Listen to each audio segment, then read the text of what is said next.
Thank you all so much for joining us this evening at the historic McFarland Hubbard House at the West Virginia Humanities Council to celebrate Angie Nixon of Putnam County and Christine Wyrick of Fayette County on their completed apprenticeship in home birth midwifery. My name is Jenny Williams, and I am the state folklorist and director of the West Virginia Folklife program.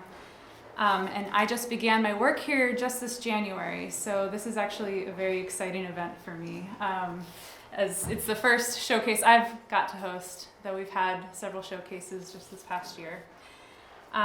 So the West Virginia Folklife program is a project of the West Virginia Humanities Council.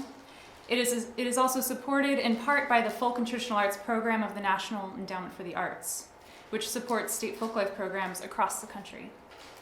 The West Virginia Folklife program works to document, present, sustain, and support West Virginia's vibrant cultural heritage and living traditions. And you can find out more about this work on our website, wvfolklife.org, and our related social media sites. If you go to @WVFolklife, we're on all of them. So during tonight's showcase, we will hear from Angie and Christine, who participated in the second year of our West Virginia Folklife Apprenticeship program, which is also supported by a grant by the National Endowment for the Arts. The program offers a stipend to West Virginia Master Traditional Artists, or tradition bearers, working with qualified apprentices on a year-long, in-depth apprenticeship in their cultural expression or traditional art form. These apprenticeships facilitate the transmission of techniques and artistry of the forms, as well as their histories, their stories, and the traditions. So we also anticipate starting a third round of our program soon. So please keep in touch if you or you know someone who might be interested in applying. In 2020 and in 2021, we supported 7 apprenticeship pairs, including the power of storytelling and midwifery. So the other pairs were Old Time Fiddle with Joe Herman of Hampshire County and Dakota Carper of Cape and Bridge, Old Time Banjo of Central West Virginia with Kim Johnson and Cody Jordan, both of Kanawha County, Agroforestry Forest Farming with Ed and Carol Daniels of Mills Creek and their apprentice Clara Hazlett of Bethany, Seed Saving and Storytelling with Mehmet Ostan of Reedsville and Lafayette Dexter of Fayetteville, who's here tonight. Thanks for coming. Traditional Appalachian Herbalism with Leanie Hobby of Hampshire County and John Falcon of Hardy County. And finally, Sheep to Shawl, the art of raising sheep and creating fiber arts with Kathy Evans of Brewston Mills and Margaret Bruning of Elkins. So I just want to note that I was really lucky when I started the job that I was able to travel around and visit a lot of these apprenticeship pairs and got to learn a lot about your work and how you handled working in the pandemic, which proved to be very challenging for everyone. Everyone had to adapt their projects. Some had to extend the timeline somewhat, but nevertheless, I think everyone did a great job, and it was, I think it's been very interesting. It's been a pleasure to meet everyone and kind of continue our relationships through the program. So tonight I will be asking a few questions of Angie and Christine to guide our conversation, and then I will open the floor to our audience questions and any comments you all have. I hope that it'll be a really engaging conversation. Angie, will you please introduce yourself? Sure. I'm Angie Nixon, and I am a certified nurse midwife. And I attended grad school in Cleveland, and I moved to West Virginia as my first job out of school. So I came here to plant roots and have lived here ever since 1999. And you have a practice now, right? I do. I have a small private practice that I started in 2003, specializing in home births, physiologic birth, water birth, and full scope midwifery as well, which includes a lot more than just the pregnancy and childbearing cycle. So we have care across the lifespan, is what we like to say. That's great. Christine? My name is Christine Wyrick, and I am Angie's student. I'm a student midwife, but I'm also a doula and childbirth educator, and I focus a lot on postpartum care. I love taking care of families once they get home, from wherever they've given birth. And I'm really enjoying teaching childbirth ed and preparing folks for pregnancy, and it's been wonderful diving into midwifery as well, and yeah. Wonderful. So I thought we would start off simple. Can you tell me, what is a midwife? Well, midwifery is it's caring for people who are pregnant, or the scope of midwifery can cross lots of things. It's reproductive and pelvic health. There are multiple types of midwives too, so that is another blend that we kind of come to this experience with. There's the traditional pathways of midwifery, and a lot of times it's learned through an apprenticeship. So there is a lot of science and art that go with it. So I think that was one of the things that I was most interested in how this apprenticeship worked, was to really focus more on the art than the science, because I do sort of see it as a profession. I came to midwifery through a more formalized education pathway. So I had a college degree in psychology, and I went to grad school, and I got a master's degree in nursing. And that is to become a certified nurse midwife and a certified midwife. Those are two credentials that are administered through the same organization. And we take the same certification exam. And in West Virginia, we're regulated as advanced practice nurses, so we're in the same classification as nurse practitioners and nurse anesthetists for our licensure. And only 39 states have licenses available for traditionally trained midwives that go through the process, either one of two paths for that type of midwifery credential, which is either an educational program in a university or a school that's accredited, and that gives the person the experience needed to be eligible for sitting for the board certification exam. And then there's also an independent study approach that is an alternative way, and it's a little bit more community-based. It's a little bit more accessible to people that don't live near a school, or even though we have distance education programs. And so that is, for me, that has been one of the most effective ways at building a small midwifery movement or being part of a movement to bring midwifery back to more people, to make it more available in modern times. Yeah. Do you want to add to that? What else does a midwife do? Well, I think one of the things that I enjoy most is working with families on an individual level, and we really get to know families completely. We spend our appointments are pretty long, sometimes an hour or more, so we really get to know families throughout their pregnancies, and then often they come back, for subsequent pregnancies, and we get to know them and their family and the children, and it's really beautiful, and it's community based, so we're able to connect them with other clients, other care providers in the community, and it's a really beautiful experience, I think, for everyone, us and the clients. Yeah, that's wonderful. So you talked a bit about the process of becoming a midwife, and I wonder if you could talk a little more about what led you both to the profession. Tell everyone about your stories and what brought you to this. Well, I was in the care of midwives myself when I had my babies, and the experience was very profound.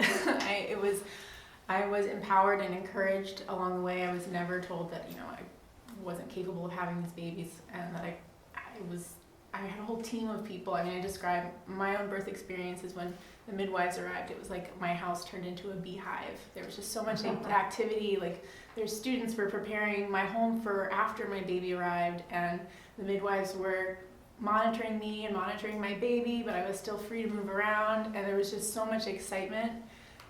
It was, the love in the room was palpable. You could feel it. We'd all spent so much time getting to know each other, and to be on the receiving end of that care was absolutely life-changing. And I want to be able to provide that opportunity to other people. It's gonna make me cry, but it's really powerful experience to witness birth, but also to be on the receiving end of such tender care.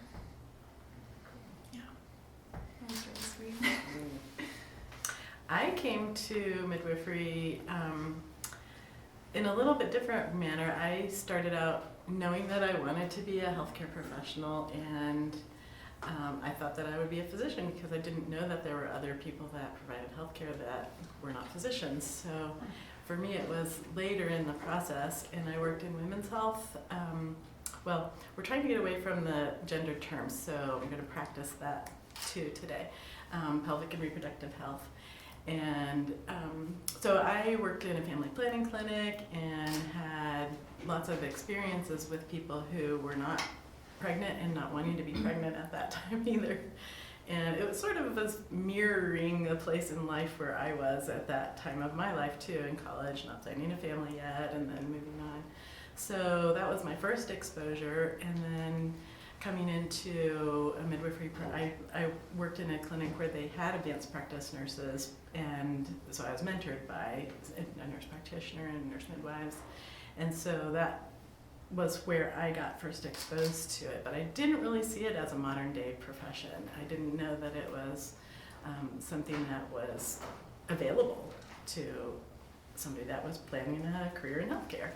And so when I learned about midwifery, in the program that I was in had midwifery as a track in it, which was why I was attracted to that program. But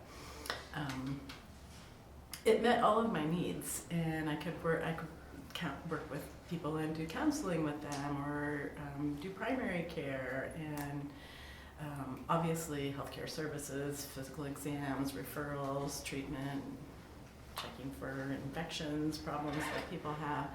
And I saw it mostly based in the clinical setting, and it wasn't until after I started a business that I learned that there was a lot of policy work involved in midwifery too, and sometimes political engagement, and trying to influence some of the rules that govern how we practice. And so that became more and more of interest after I already had spent my first years really becoming more clinically skilled and confident and ready to launch out on my own. But I moved to West Virginia to work in a birth center. There was a practice that here in town that offers freestanding birth center services and also hospital births. So, and most nurse midwives work in hospital settings, not in home birth. So I'm a little unusual in that regard to have been medically trained but practice home births. So, but there are a lot of midwives that have taken that plunge to be practicing in a more autonomous way and working with families that, especially in the childbearing cycle, working with families that are very interested in having a physiologic birth experience, and they're very motivated to be as healthy as they possibly can and to stay as healthy as they can and to avoid interventions.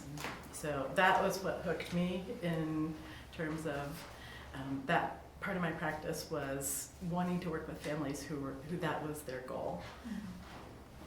Yeah, that's wonderful. I feel like I've heard you both talk about that a lot.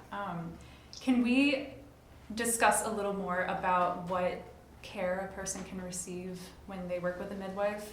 For instance, what's the birth plan? When it comes to giving birth at home, there's the prenatal care, labs, ultrasounds, all those things. Some prescription writing can be done if that's necessary. Monitoring mom and baby throughout the pregnancy, and but then it can leave the realm of pregnancy altogether and do well person care, pap smears and breast exams and all that good stuff. Do you have anything to add? No, that's a very good list.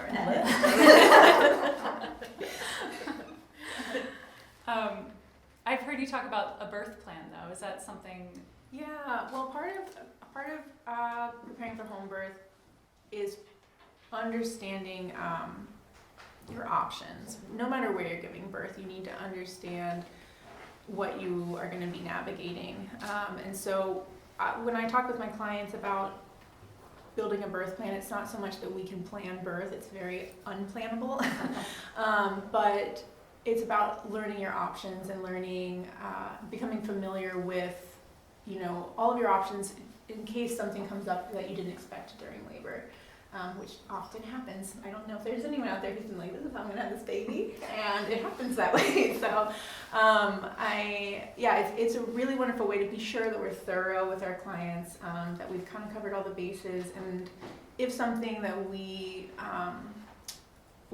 there's really something doesn't come up unexpected, we've talked about it, we've discussed it, and we know and trust that we can make this decision.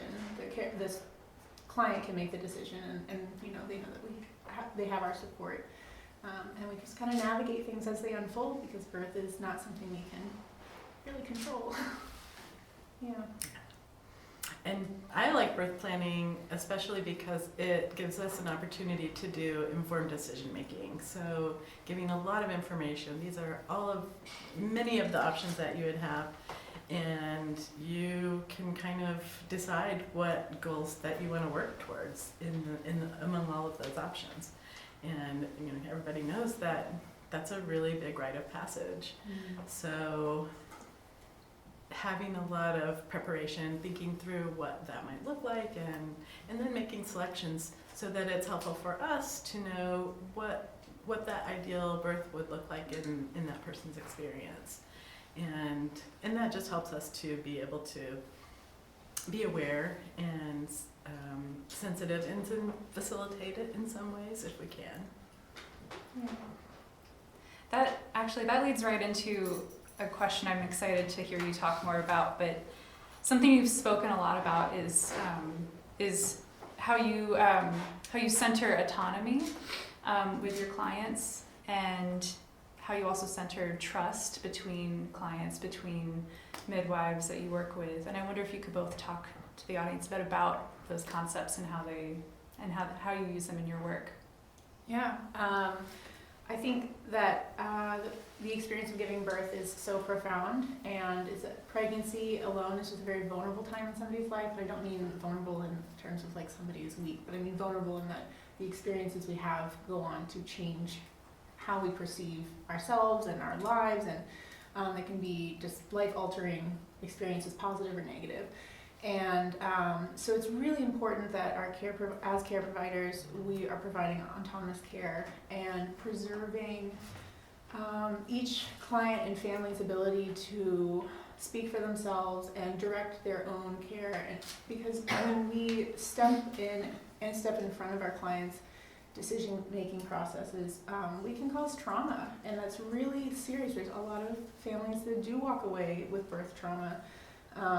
And that sets them up for parenting in a state of you're entering into parenthood with unnecessary baggage. I love that we attend births and we send families, we launch them into early parenthood, empowered and fulfilled, and as much as we can, because at the end of the day you can't control birth, but it's really important that we preserve their ability to govern how their bodies navigate birth and all of that, and we do what we can. Yeah, I think that those are really important principles for me too, just wanting to make sure that people do have information and can make the decisions that feel right to them.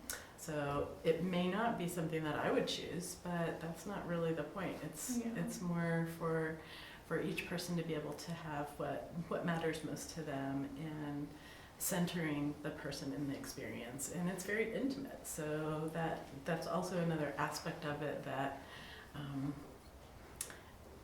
it feels a lot like an honor a lot of the time, like being witness to some of that transformation that happens in people's lives.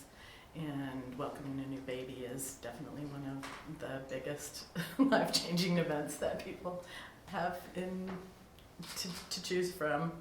So it feels like there's a lot of honor in that, of how you make your decisions and teaching people. We want for people to be very good consumers of healthcare resources. We want them to be judicious about the choices that they make.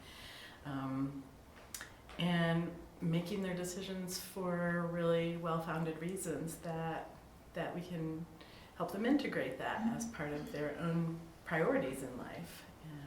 And birth is a metaphor for a lot of other big changes in life too. So a lot of times it comes forward to even bringing that forward to a new generation. A lot of people come into our care because their parents had midwifery care and they would like to have a similar experience for their children, and they've heard about that, and so that's kind of where the storytelling comes in too, that families do a lot of storytelling about birth, and most of us could ask our oldest living relatives about their birth experiences, and they would be able to vividly tell the story, and it may not be accurate, but they would remember it really powerfully. So that's another part of it, that where the storytelling really comes in to, okay, how do you make your decisions about whatever it is that you need in your healthcare right now? It's like you read my mind. I was about to ask about the storytelling aspect. Because that is really compelling for the Folklife program, and the fact that, you know, I had never really considered midwifery as something that would involve storytelling, but of course it does. And even looking at the photos that we saw on the slideshow earlier, I feel like you can see these really intimate settings, and there must be just so much going on in those moments. And yeah, so I wonder if you could tell me more about, tell everyone more about the role of storytelling. Yeah, well, when we first started this project, my first thoughts were of the storytelling that takes place between clients and the community. They have a really big influence on each other. Explaining their own birth stories, the decisions that they made, the care providers that they saw, the different experiences they had. I mean, we live now in a society where we don't witness birth until we're experiencing it ourselves. So stories are really how we collect a lot of our experiences and decide how to move forward with our own care. And then as we dove into that, I realized that storytelling is actually throughout midwifery, just every aspect of it, between clients, between midwives and their clients, sharing information, educating clients, but also the stories that I've heard from elder midwives, doing case reviews. I was talking with another student, he was like, yeah, like 50% of my education is hearing stories from other midwives. And so I'm just really grateful to have been able to, take this little window of time and preserve, these little stories that we're hearing. I think that was one of the things, I was just sitting here right now reflecting on the times when I was a student. That was one of my favorite parts of being a student, was listening to what they said in the room and how they described something, and the choices of words, and how it painted a picture of either a desired outcome or some other part of, something that the person might not be aware of yet, or there's a lot of teaching, and I think that I've been really, I like that the best, of hearing how midwives describe things that they're trying to convey to a person, as far as educating them about choices that they have, asking if they're registered to vote, because that's important for your health care. Things that don't necessarily fit into what we would think of as necessarily all of a clinical setting, but there's a lot more to that. Can you tell us, Christine, about the work that you did during your apprenticeship when you were documenting stories and experiences? Well, when I started the grant project, I was in my first phase of midwifery education, which is the observation phase. So really my job is to just observe and just like a sponge, soak it up. The first of 4 phases. First of 4 phases, yes. Just to give the perspective. That's helpful, yeah. Yes. The first of 100 phases. So my role was really just to observe, because, up until this point, I had only been present at my own births. And as the program went on, I moved into the second phase, so I'm a little bit more hands-on now. And that's been a great experience.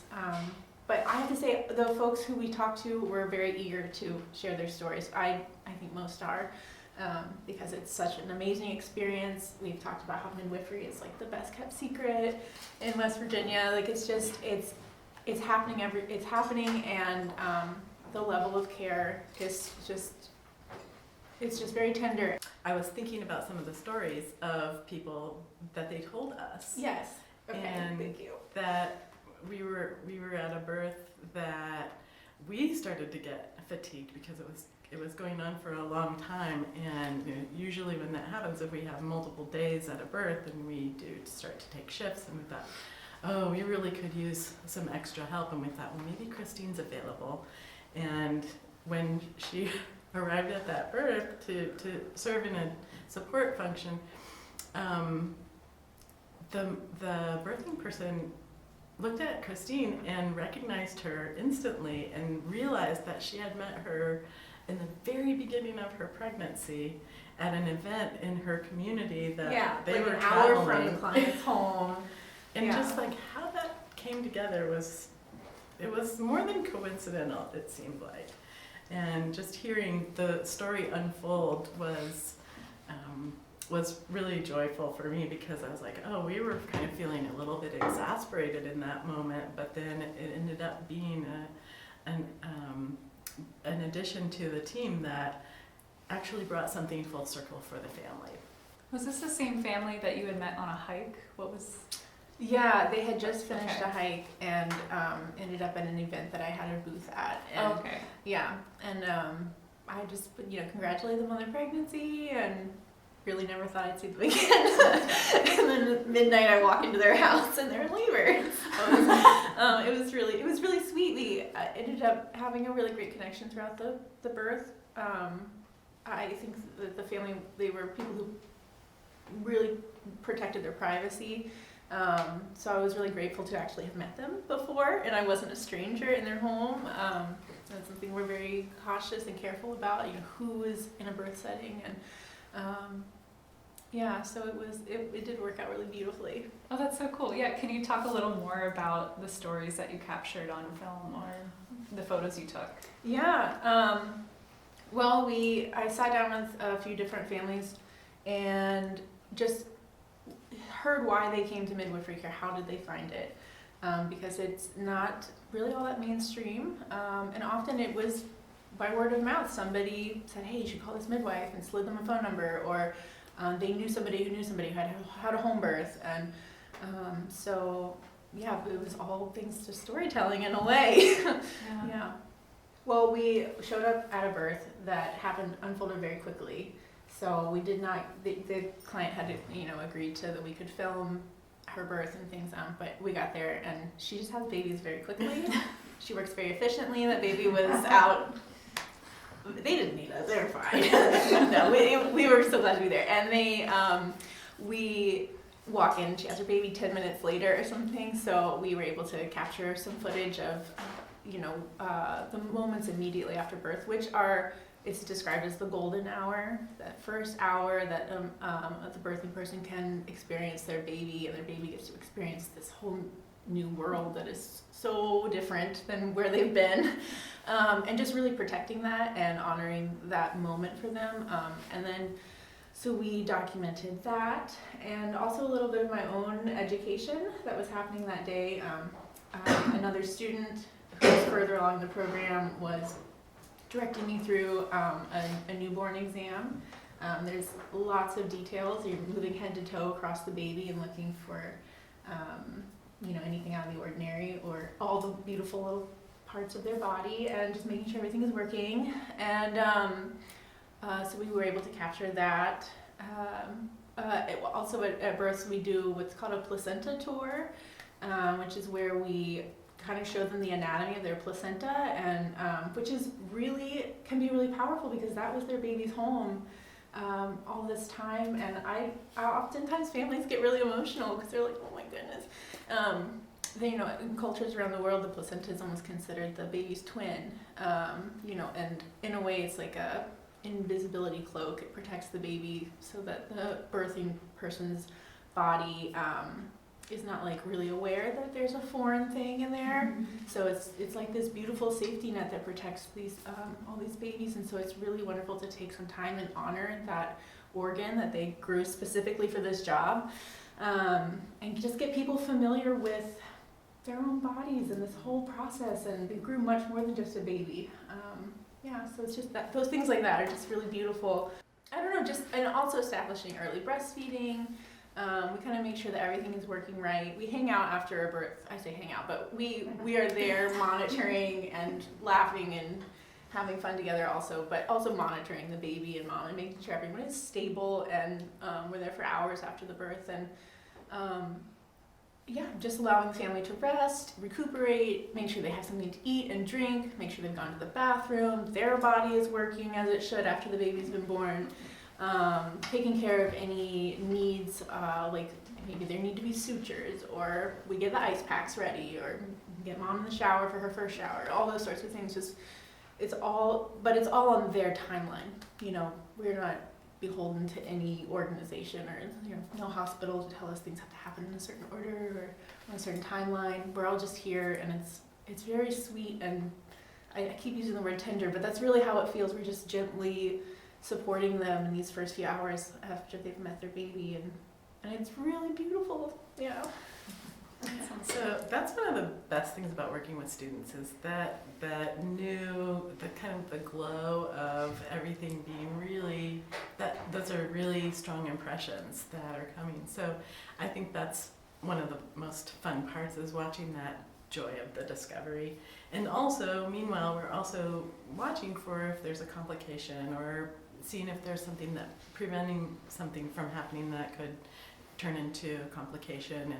And then sometimes there are complications that do arise in birth, so responding to those and helping to bring the family through that experience. Sometimes we can't prevent every complication, and in those situations it's being with them for having to go through whatever that situation is for them. So that part of it sometimes feels like there's a lot that's not in our control, and that is another question that we talk about in the early part of pregnancy, is how would that be for you if you were having an adverse event even, and also having the intensity of this experience, and knowing that might raise fears or criticisms, or usually not. Again, that goes back to it's that person's individual decision about how they want to make their choices in their life. And it's not for us to make that decision, it's for us to help them achieve that goal, whatever that might be. So, Well, can you describe what reproductive justice is and what that looks like in your work? Yeah, and can we engage the audience in participating? Absolutely, yeah. Because we have some people that are experts in reproductive justice. The term reproductive justice was coined by Sister Song, an organization that was formed of primarily Black women. And it was known as the Black Women's Health Collective at that time. And the concept, I want to say it exactly verbatim, because it's a really powerful statement. And it's defined as the human right to maintain personal bodily autonomy, to have children, to not have children, and to parent the children we have in safe and sustainable communities. And every time I read that, it's almost overwhelming, but how important it is to look at it from so many different perspectives. It's not just a single issue. And I would love to open it up for comments. Sure. Yeah. So, Well, Crystal. You want to start? I'm not shy. Hi, everybody. My name is Crystal Good, and I love this conversation. And a couple of thoughts. I know when we think about reproductive justice, right? We're talking not just about healthcare. We're talking about abortion. We're talking about a lot of things, and I've put a lot of work and time into that as an advocate for autonomy, for folks' right to choose their own way. But also, I'm very fortunate that I have 3 children and was able to work with a doula and a midwife. Some of you all remember Pia Long, and was very thankful to have her as a friend. And without her being my friend, I would have never known about this, I would have never known how a midwife, but bigger than that, I know Anastasia here, who's, she's a midwife. And the story of Black women in West Virginia and the midwifery legacy is a story that enchants me. When I think of Mary Lawson traveling these roads in West Virginia, and she would help a Black family, a white family, you know, and that actually through this process I learned was at the time my husband's great-great-grandmother. And then I can see in the family the traits of a doula, the traits of a midwife, women that care for women. And yes, I'm working on my gender language also, but you know, and I think that when we think of midwifery and we think of West Virginia, so often the Black woman and the story is forgotten. And I think it's also forgotten when we think of reproductive justice, right? And so I've tried to make myself visible in that space so that people can feel empowered, whether they want to choose a doula or a midwife, or whether they want to choose to terminate a pregnancy, or whether they want to just start to ask questions. And I think that it's conversations like this that really open up the door, but always for me, it's centering the voices of Black women in West Virginia and that history. I can talk about this like all day. Yeah. Here. Time myself.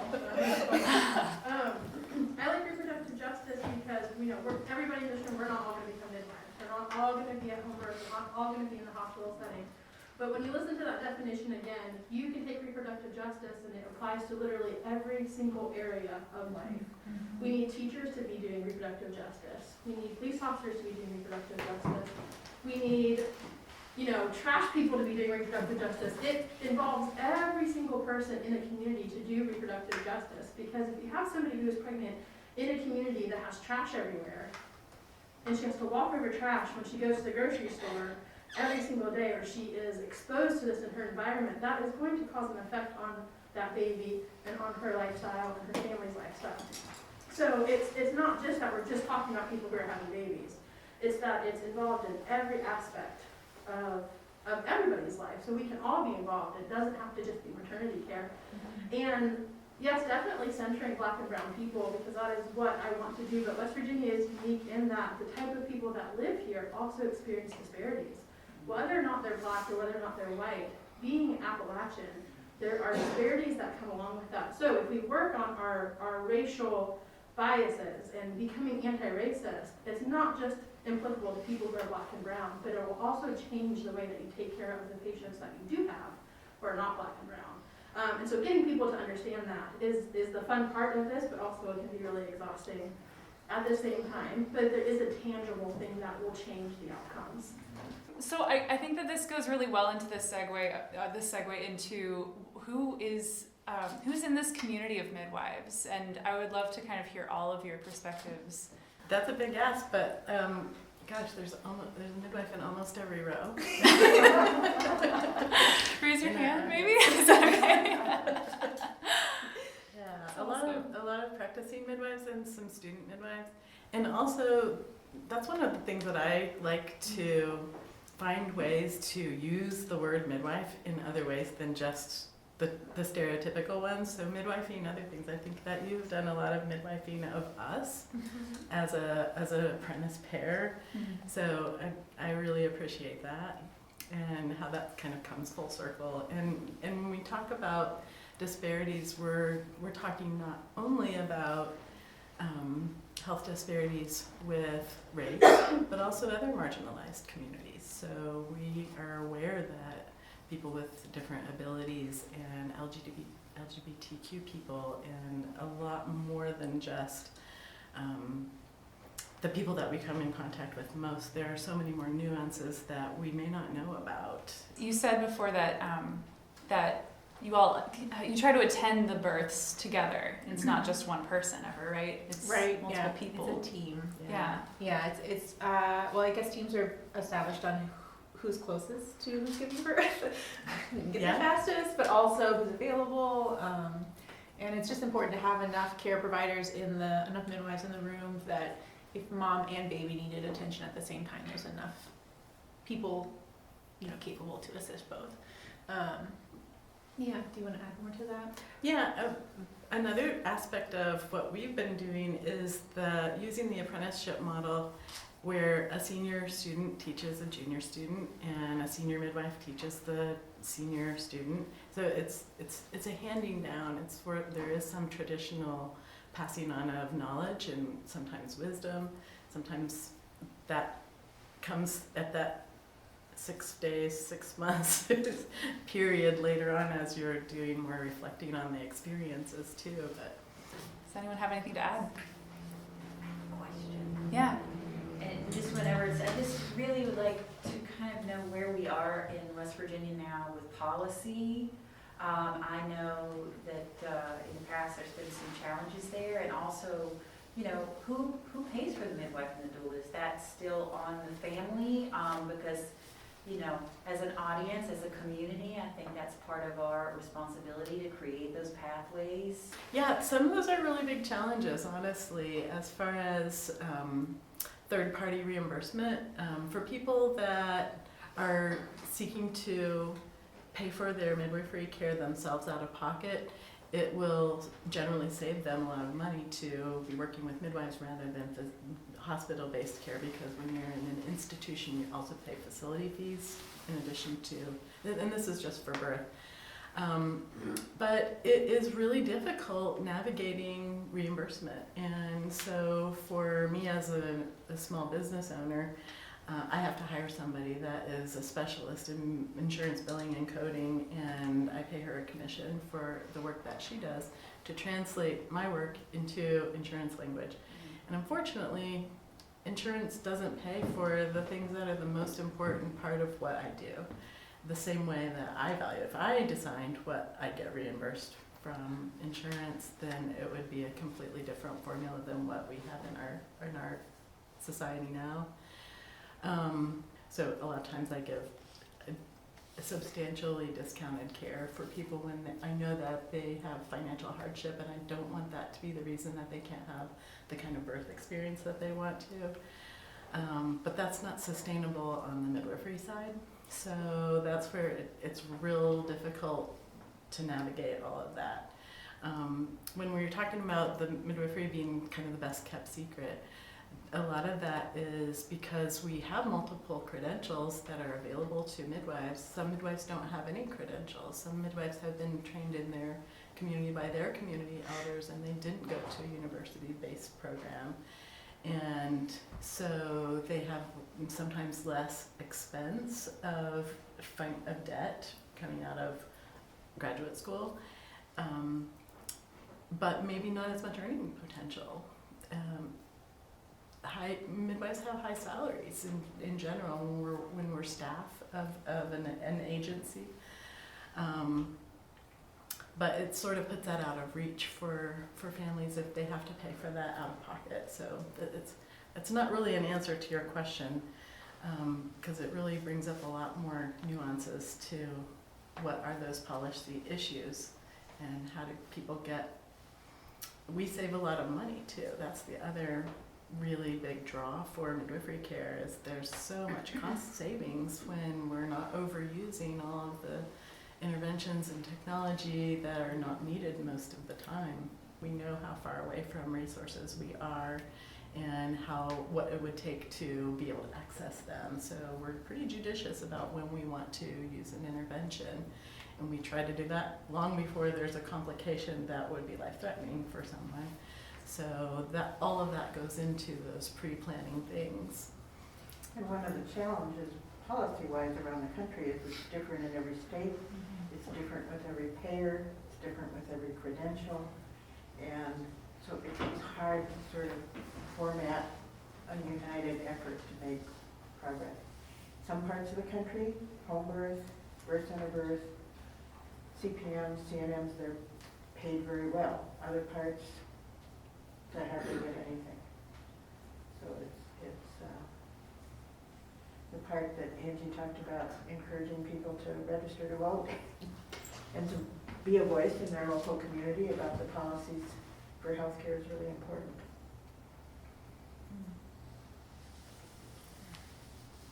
And so I'm one who does not have children. I've never done it, but when I think about midwives, I think about mutual aid. I think about being a part of the West Virginia Women's Commission, being an economic chair, and being a part of an economy of our own, and how this whole system in mind is very male-driven. And a lot of those costs and fees and design or setup of our, when we give birth, oh, isn't it a wonderful thing, we can go and have a cesarean on this day and return back to work on the other day, instead of the care that actually is needed. And I think about my grandmother. My grandmother, with everyone's mind that you need to go get the doctor, and the doctor has to do this, but it was the midwives that saved her life. When the doctor came and cut her like a cake, tossed the piece away, pulled the baby out and put it to the side and left. And he did this all while he was drunk. And there was nothing to say, because not only was she a woman, she was an African-American woman. And it was those midwives that came and packed her and took care of her and examined her. And she would have never at that time, living in backwoods Florida, had the ability to pay for someone to do that care. You know, like Crystal said, women caring for women and understanding, they just rallied. And that's how my mom was able to get here, who just passed away. That allowed me to be here, to be experiencing this and know everyone. That just truly having someone there that hears what you're saying, believes you, doesn't have some preconceived notion of what should be. I mean, as a pharmacy technician, I was for quite a while, to know that you examine a woman by asking her husband questions. And so I will applaud all those who take that risk, who get involved, who's learning, who can save the woman money to be present, to support before, during, and after. It's meant a whole lot in my life, and it fits into, like I said, every aspect when we talk about mutual aid and an economy that focuses women's voices and what they need, which is more collaborative and more supportive and more of an ideal of us all rising together instead of the very competitive, capitalistic market that we live in. And so thank you guys for continuing that aspect of mutual aid and support of each other. This is a huge cost to have a baby. It's not only just the physical part of it, but also taking care of it. And there's so many people that don't know what to do. 2 young ladies, when I used to babysit, didn't know there was a difference in the nipples that went on the bottles. And the babies were sick and crying constantly because they had put a milk nipple on a food bottle, and they couldn't figure out why the baby was still crying, because they were giving the baby the bottle, but there wasn't a parent, a mother, or someone to advise, where you guys are there to talk them through, to show them those things. And so many things are taboo. And I don't think it's because we've made them taboo, it's men don't want to hear it, and it makes them squirm, and so, you know, and it's almost like this mental game that's being played on us by society, you know. You no longer stay 6 weeks in the hospital, you don't even stay 6 weeks at home. You're supposed to just bounce back. That's what society says. And there's that other voice that you can bring in and say, no, pay attention to your body, you know, this is what you should be feeling, you know, not making decision, but guiding them through what's the unknown, especially when it's your first child, sometimes even your second child. So again, those confident people stepping up, stepping forward, we need you in those spots to make the decisions. So. May I add something too? I appreciate you all talking about gender neutral, gender spectrum, because now we know that gender is a spectrum. I appreciate your all's understanding of that and wanting to promote that. That's very important, I think, today. Yeah. And thank you for doing that. West Virginia has the highest population of trans individuals. And so when it comes to healthcare, it's extremely important that, we are providing care to everyone, affirmative care to everyone.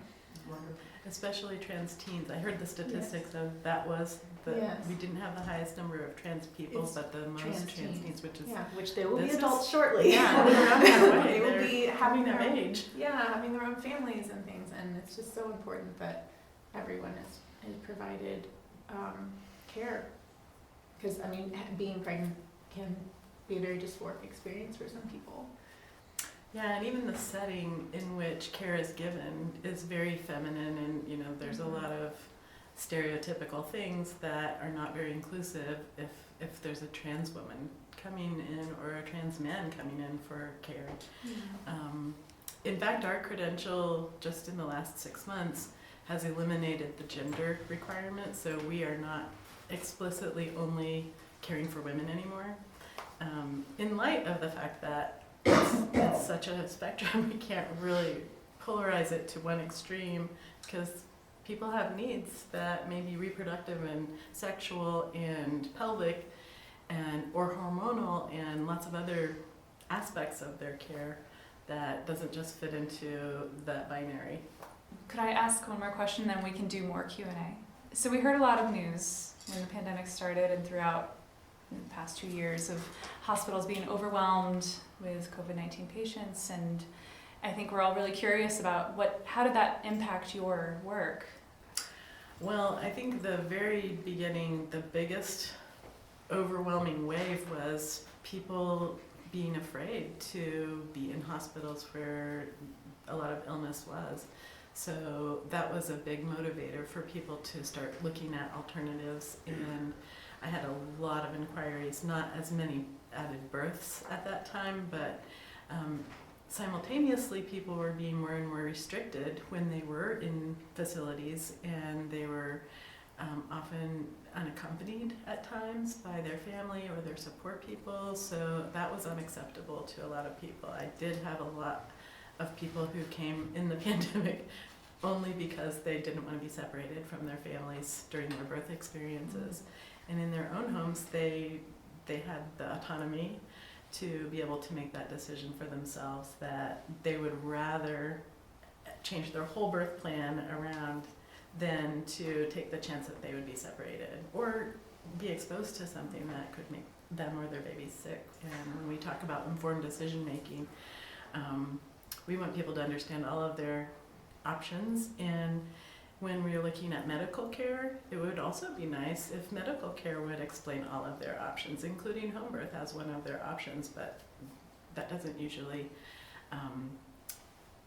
it's not usually presented as a viable alternative, because in the medical world there's a lot of fear of home birth and there's a lot of focus on the dangers, which we're very aware of, but we also know how to mitigate many of those considerations, and also to make it as safe as possible, as safe as birth can be in one's own home. But also, we're very respectful of real risks too. Yeah, I can remember in the beginning we would ask clients to quarantine 2 weeks before, about 2 weeks before their due date, so that we knew that we were coming into a space that was most likely COVID-free, because we are traveling from one home to another, attending births. Sometimes births happen back to back or just a few days apart.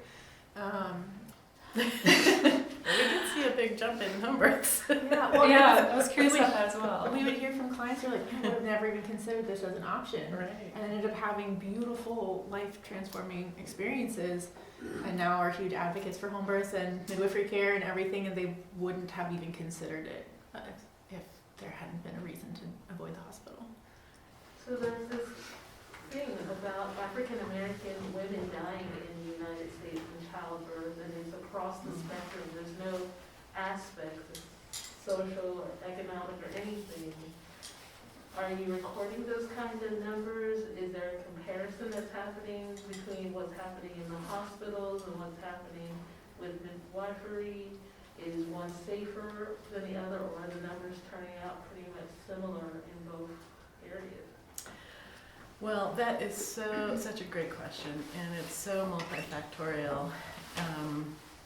We know that probably the majority of the disparity is because of racism, and healthcare provider racism, institutional racism, there's so many nuances of that. We could go on and on and on for.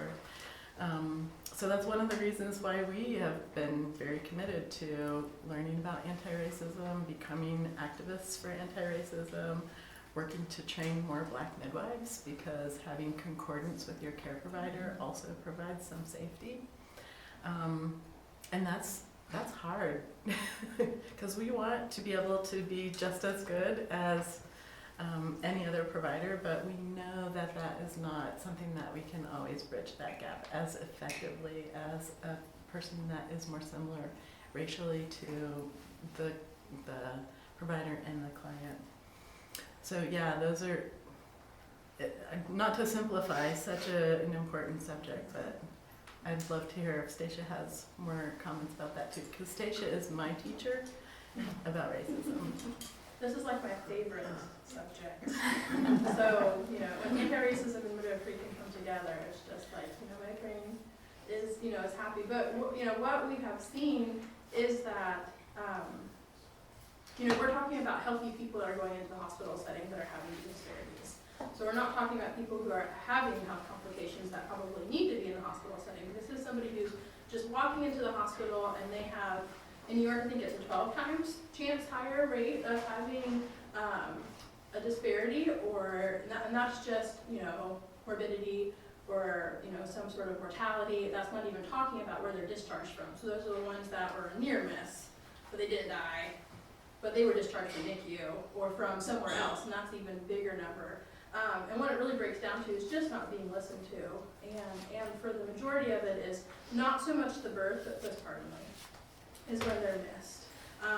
The last story that I read was of a woman. She was 39, very active, second baby, had a C-section and her bladder was nicked, and she bled out over 10 hours at the hospital, and that's what she died, 10 hours. In a hospital setting, when her husband noticed, hey, there's something not right with her. Basically, they were told, we're too busy right now, but I promise I will get to her, but it took 10 hours. And so that is something that was completely preventable. She would have lived, but it was missed because she was not listened to. She was not critical. I mean, you can go on Twitter and Facebook. There's stories of a young lady who had a uterine abruption, and you can see, looking at it from a medical standpoint, you can see all the symptoms that she lists on her Twitter feed until she dies. On Twitter, not live, but because it was missed because nobody would listen to her. And basically Twitter diagnosed her with the uterine abruption because of her symptoms were so classic, but it goes back to not being listened to. And it's all the nuances of being in a culture, but not being able to explain that culture to somebody who's not from that culture, of little things, of somebody who is very brown. How do you tell if they're pale? How do you tell what their blood loss is if the lights are dark? It's those little things that you are not accustomed to doing because you're not from that type of group of people. It's hard to explain it. And I was thinking about it today of just vernacular of things that we say, and I had to laugh because, we will say something like, well, she was sitting up there talking about blah, blah, and she was really sitting nowhere. But it means something to us. And I had to laugh about it today, and I sent it to a friend, and I said, why do we all do that? Like, how did we all learn that this means something? But we didn't have a class. Nobody taught us this. But we all knew, I knew she wasn't sitting somewhere, but it means something to us. And it's those little tiny things that you might miss, but when you're from that culture, you're going to pick up on those.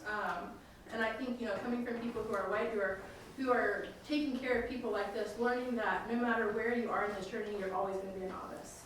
Like, you're never going to become an expert on this.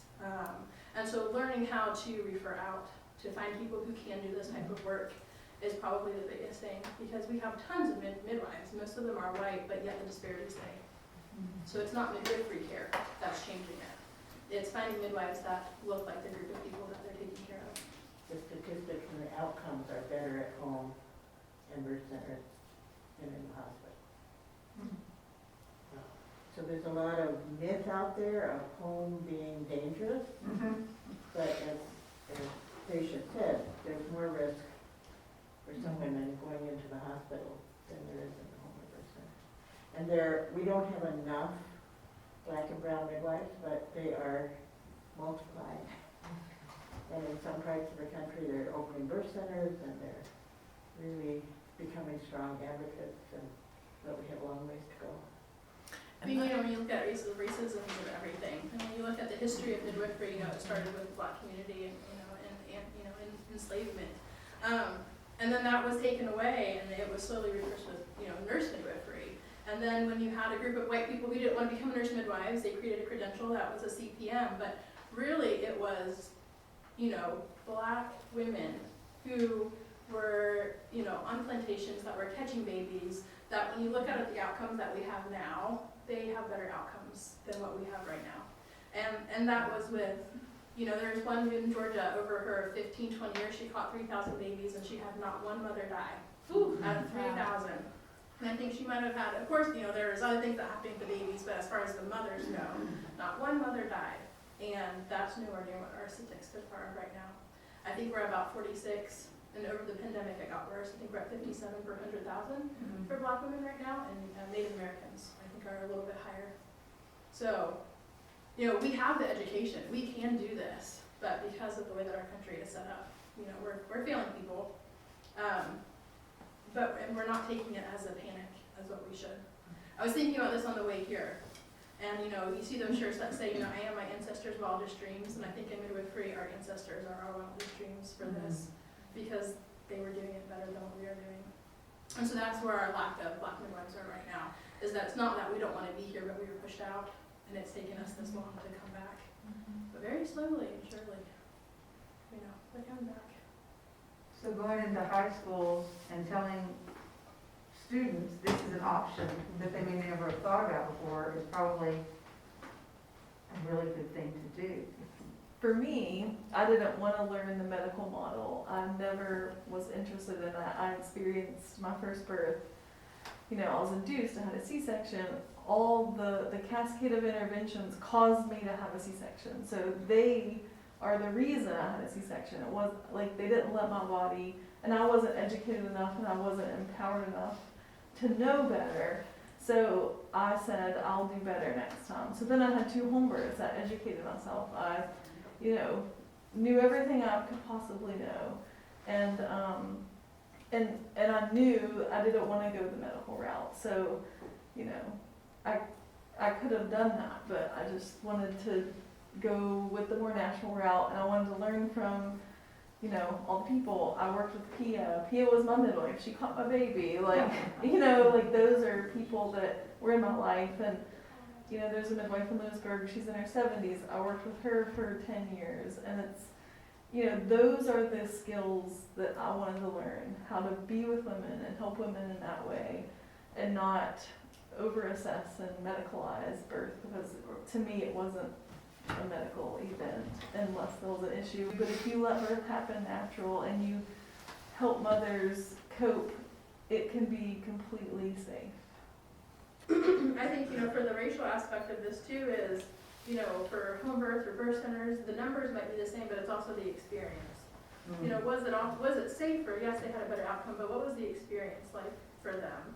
There are things that happen in different cultures that we don't understand, but it's very important to them. And so, their outcome came out beautifully if we're looking at statistics, but were they happy with their birth? And, Christine kind of talked about, we're sending these people into postpartum, and I think a birth does that pullback on that bow and arrow, and are we really giving them that really great pullback before we shoot them into parenting, or are they coming from it from an area of trauma and now they have to parent? I really do love centering myself in midwifery, doula, and folklores. I love this community. I have a little newspaper. It's called Black by God, the West Virginian. And we have a story. You guys can go read it. It's mentored by the ancestors that Stacia offered us. I'm working on a story now for WYYY on Stacia's story and the crisis that we have in West Virginia around Black infant mortality, which is, I think, very telling, and I feel like what we have here in West Virginia is a really special story, right?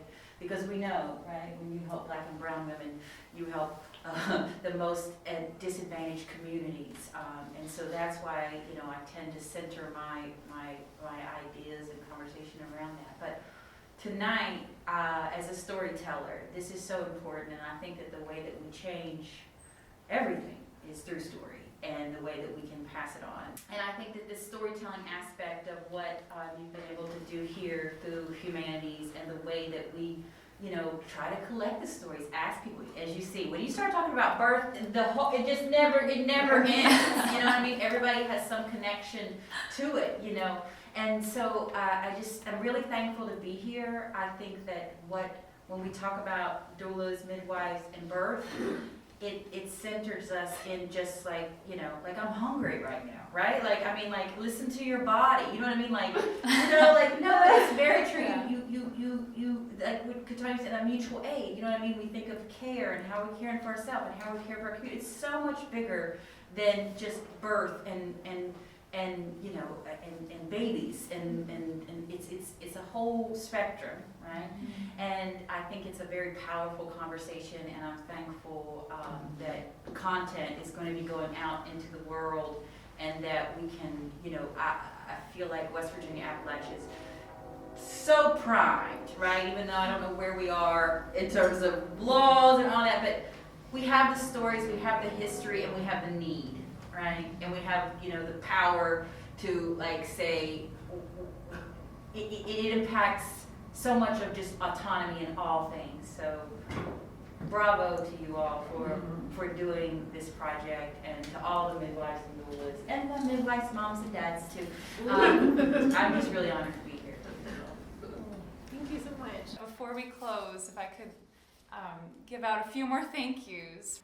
First of all, thank you, Angie and Christine, for taking the time to speak with us, sharing your stories and your experiences.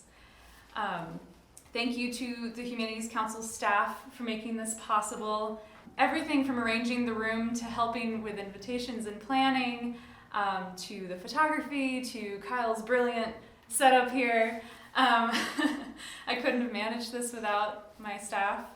Thank you to Emily Hilliard, my predecessor, whose work on the apprenticeship program over these past 2 years, she was the one who started this round and kind of introduced everyone to the program and got it started, and I'm here finishing that project. So thank you so much to Emily. And thank you again to all of you. Thank you so much for coming to this event and making it so special. This conversation was incredible, and we couldn't have planned for it. So I'm thrilled that you all came and shared your experiences, and I hope that we get to talk a lot more after this. So thank you all so much.